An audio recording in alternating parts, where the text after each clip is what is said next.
Right now, a war in the Middle East is doing something economists have warned about for decades. It isn't just destroying infrastructure, it isn't just spiking oil prices.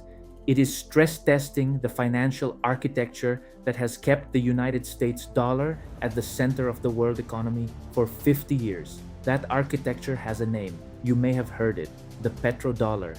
And to understand why the Iran war puts it in danger, you need to go back to the moment it was born, because it was born in a crisis too.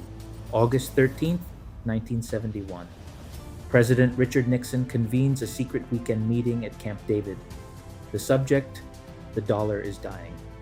By the 1960s, a surplus of US dollars caused by foreign aid, military spending, and foreign investment had threatened the post-war monetary system. The United States simply did not have enough gold to cover the volume of dollars in worldwide circulation at the fixed rate of $35 per ounce. Countries were cashing in their dollars for gold. France sent a warship to New York to retrieve French gold reserves. The system was crumbling. On August 15th, Nixon announced the end of the dollar's convertibility into gold, terminating the Bretton Woods system that had governed international finance since the end of World War II. The world's reserve currency was now backed by nothing.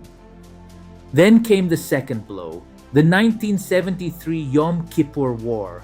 Arab oil producers declared an embargo on the United States. Oil prices quadrupled. Stagflation gripped the American economy. Gas lines stretched around city blocks. Washington needed a solution, and Henry Kissinger had one.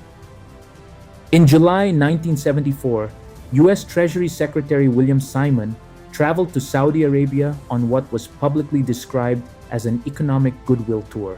The real purpose was a 4-day layover in Jeddah. There, Simon sat down with King Faisal and negotiated one of the most consequential secret arrangements in modern financial history.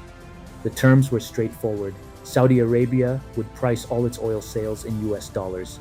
It would then invest much of that dollar surplus into US Treasury bonds. In exchange, the United States would buy Saudi oil, sell weapons to Riyadh, and use its military to protect the House of Saud. Kissinger called it petrodollar recycling. The arrangement was elegant in its circularity. Oil consumers paid dollars for energy. Those dollars flowed to Riyadh and Abu Dhabi, and from there back into Washington's debt. For 50 years, this petrodollar loop quietly subsidized American borrowing costs and cemented the greenback's role as the world's reserve currency. The rest of OPEC followed Saudi Arabia's lead. The dollar was no longer backed by gold, it was backed by oil. For decades, the system held, but beneath the surface, the architecture was quietly shifting. The dollar's share of global foreign exchange reserves fell to 56.77% in 2025, its lowest level since the IMF began tracking the data in 1995. Central banks around the world began accumulating gold. Brazil's central bank doubled its gold holdings in 2025, while the share of dollar assets in its reserves fell to a record low. Then came June 2024. Saudi Arabia allowed the 50-year US-Saudi cooperation agreement, signed by Kissinger and Prince Fahd in 1974, to expire. That decision opened the door for Saudi Arabia to sell oil in yuan, euros, yen, and other currencies. And simultaneously, China had been building an alternative. In 2018, the Shanghai International Energy Exchange launched a yuan-denominated crude oil futures market, the so-called petro-yuan. It remains a small share of global oil trade, no more than 5%. The yuan is not fully convertible, which limits its reach, but the infrastructure now exists. The petrodollar wasn't dead, but for the first time in 50 years, it had real competition.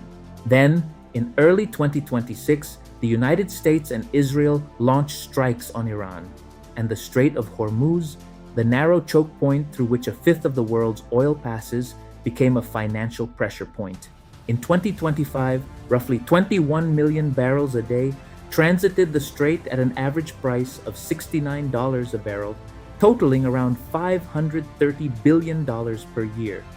Iran responded by doing something unprecedented. At least two vessels have now paid transit fees in Chinese yuan, with a Chinese maritime services firm acting as intermediary. Tehran had turned a shipping lane into a currency experiment. China's role is central. As the largest buyer of Middle Eastern crude, Beijing has been steadily expanding the use of its currency in energy trade and developing payment systems that operate outside traditional dollar-based channels. The Iran war has accelerated those efforts, giving both buyers and sellers stronger incentives to experiment with alternatives. At the same time, the Gulf region's share of global oil exports has fallen from 55% in 1980 to less than 35% by 2024. The system isn't just being challenged militarily, it's being outgrown economically. So is the petrodollar dying? The honest answer, it still overwhelmingly dominates international transactions. The petro-yuan is not yet a dominant alternative, it's a potential one, but it has a long way to go. For now, the petrodollar system is neither collapsing nor fully secure. It is adapting under pressure, shaped by a war that has made oil and the currency used to trade it the central axis of global markets once again. But here is what history tells us. The Bretton Woods system didn't collapse all at once. It frayed slowly across years of deficits, political miscalculations, and a world gradually losing faith in the old arrangement. And then, one August evening in 1971, Nixon went on television and it was over. The petrodollar was born from that collapse. What gets born from this one? That question won't be answered on a battlefield. It will be answered in the currency of the next barrel of oil traded.